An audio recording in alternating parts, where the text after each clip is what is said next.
Donc moi, c'est Sabrina, j'ai 34 ans et je suis dans les Hauts-de-France, entre Lille et Arras, précisément à côté de Lens. Alors j'en suis arrivée à la sophrologie puisque j'ai envie d'être dans le bien-être des personnes, de les accompagner. J'ai commencé par la formation de naturopathe, puisque mon objectif était d'accompagner sur vraiment ce bien-être global. J'ai toujours eu beaucoup d'intérêt pour tout ce qui est émotionnel. Je trouve qu'on n'a pas assez d'accompagnement émotionnel dans la vie de tous les jours. Et la sophrologie, en fait, s'est présentée à moi par rapport à la naturopathie. Je l'avais déjà pratiqué un petit peu avant, pendant mes grossesses, et j'ai voulu approfondir. Et en fait, la sophrologie m'a paru comme une évidence pour accompagner ce côté émotionnel qui m'intéresse vraiment beaucoup. Et c'était aussi l'occasion de faire mon propre accompagnement pour me perfectionner moi avant de pouvoir accompagner les autres.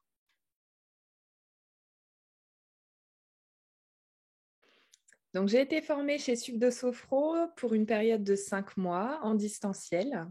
J'ai commencé la formation en novembre 2021. J'ai terminé en mars 2022 avec le passage de l'oral, qui s'est d'ailleurs très bien passé puisqu'aujourd'hui, je suis sophrologue installée. Une étape très impressionnante puisque ça reste du distanciel et ça reste un oral où voilà, ça reste une épreuve. Malgré tout, les formateurs sont bienveillants, que ce soit pendant la formation ou pendant l'examen. Et donc, c'est une formation qui se clôture par l'oral de façon très positive.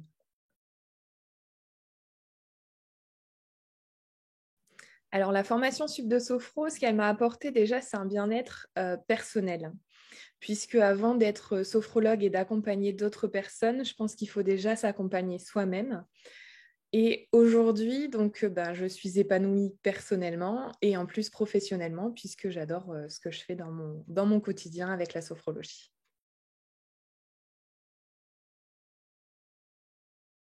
Alors aujourd'hui, je pratique surtout à mon domicile. J'ai une pièce qui est en travaux qui sera plutôt destinée à recevoir les clients. Sinon, je me déplace également chez les clients dans un rayon de 20 km autour de mon domicile.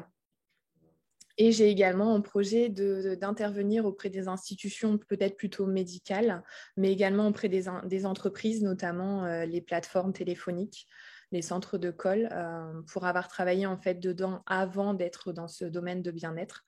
Je sais à quel point c'est difficile de travailler sereinement dans ce genre de métier. Donc j'aimerais vraiment travailler avec peut-être l'école et puis un domaine qui me plairait beaucoup aussi par la suite, ce serait les milieux hospitaliers, mais vraiment les soins palliatifs. Que ce soit pour les professionnels de santé, que ce soit pour les personnes qui accompagnent aussi les familles, en fait, des personnes qui sont en soins palliatifs, mais aussi les personnes en soins palliatifs parce qu'elles restent réceptives.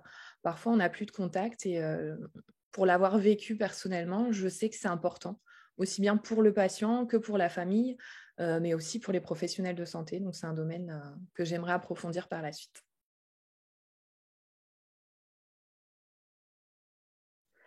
Alors, pour mon installation, donc c'était surtout du bouche à oreille. J'ai fait ma petite communication tranquillement, comme on l'apprend à le faire chez Sub de Sophro, puisqu'on a aussi cet avantage chez Sub de Sophro, c'est qu'on est aussi accompagné sur le démarchage, l'installation, sur tout ce qui est administratif.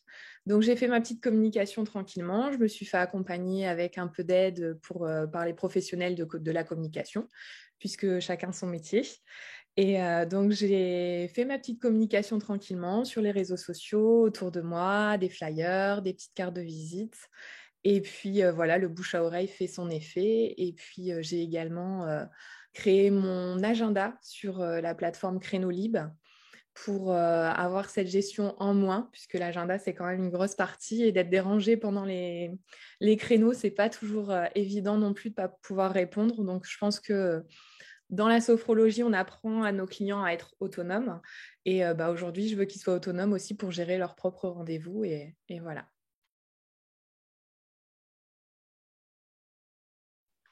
Alors, ce qui me plaît particulièrement dans ce nouveau métier, c'est de pouvoir accompagner les gens sur quelque chose aujourd'hui qui est complètement flou pour eux, c'est-à-dire notamment la gestion émotionnelle. Même si on ne travaille pas que sur de la gestion émotionnelle, on va dire pure, puisque lorsqu'on accompagne une personne qui a une pathologie, ce n'est pas uniquement émotionnel, on l'accompagne dans ses douleurs également physiques. Il y a énormément aujourd'hui de blocages émotionnels qui ne sont pas compris et on vient en fait en faire prendre conscience d'une certaine façon lors des séances de sophrologie. Et ce qui est magique, c'est l'illumination du visage. En fait, quand on commence la séance de sophrologie, la personne est souvent un peu fermée, un peu tirée. Et lorsqu'elle a terminé et qu'elle est libérée, en fait, en fin de séance, le visage il est illuminé et je trouve ça magnifique, en fait. Et c'est un plaisir de pouvoir voir le bonheur, la personne rayonner en fin de séance. C'est vraiment un bonheur pour moi, en fait.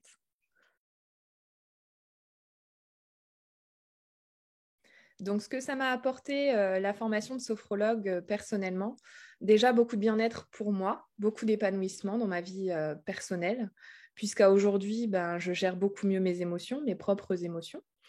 J'ai aussi eu beaucoup de bénéfices et j'ai aussi accompagné un peu ma fille, par exemple, lors d'une crise d'angoisse parce qu'elle avait vu une araignée. Donc, ça a été un gros drame, un gros chagrin, une grosse crise d'angoisse. Et donc, de voir cette réceptivité pour ma fille, ce bien-être que ça lui a apporté, cet apaisement qui est revenu. Et aujourd'hui, de voir qu'elle a beaucoup moins peur quand elle croise une petite bestiole, c'est toujours un plaisir. Et puis, on va dire que les premiers cobayes ont été la famille, notamment ma maman. Et c'est vrai que de voir tout ce que ça lui apporte et pratiquement tous les jours, elle continue de pratiquer les exercices que je lui ai expliqués et de voir le bienfait qu'elle en tire, de voir l'évolution, de voir qu'elle prend plaisir à faire ces exercices tous les jours. C'est un bonheur, c'est un épanouissement au quotidien, donc c'est génial. Alors, moi, ce que je voudrais partager, c'est mon expérience chez Sub de Sophro qui m'a beaucoup apporté. J'avais beaucoup d'appréhension avant de commencer en fait la formation puisque c'était une formation en distanciel. Donc, on est chacun derrière son écran. C'est toujours un peu impressionnant. On ne sait pas comment ça va se passer. On a aussi les appréhensions des problèmes d'Internet, la cohésion de groupe.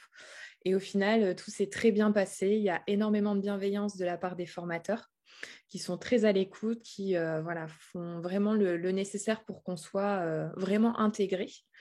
Et on a eu une très belle cohésion de groupe, malgré qu'on était un très gros groupe parce qu'on était quand même 24. On n'était que des filles.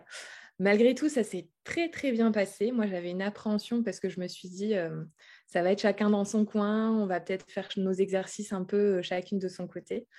Au final, ça s'est très, très bien passé. On est toujours en contact. On se soutient toujours autant, on échange sur notre communication, sur des questions qu'on peut avoir parfois dans nos accompagnements, puisque voilà, même si on est très bien formé et qu'on est apte aujourd'hui à pratiquer sans souci, aujourd'hui on reste voilà, humain, on a des doutes et donc on est là pour se soutenir. Et malgré que la formation soit terminée, on est toujours en relation, on a toujours notre petit groupe et c'est vraiment un plaisir. Donc même si c'est du distanciel, il y a quelque chose de fort qui se crée et ça c'est génial.